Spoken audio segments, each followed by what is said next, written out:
Puntahan nga natin sila guys. Ano kaya ginagawa nila?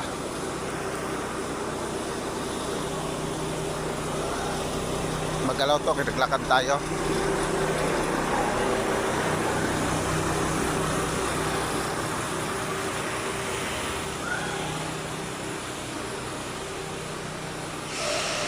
Videoin natin yung mga gwapo guys. Para gawin nating artista saglit. Yan o. Yung magpinsan mga guys o. Mga binata yan mga guys. Kasi yung asawa iniwan nila sa bahay. Ayan. Yan, binata din yan mga guys. Kasi yung asawa iniwan rin niya sa bahay. Saan ba meron dyan? Oo. Binata pa yan mga guys.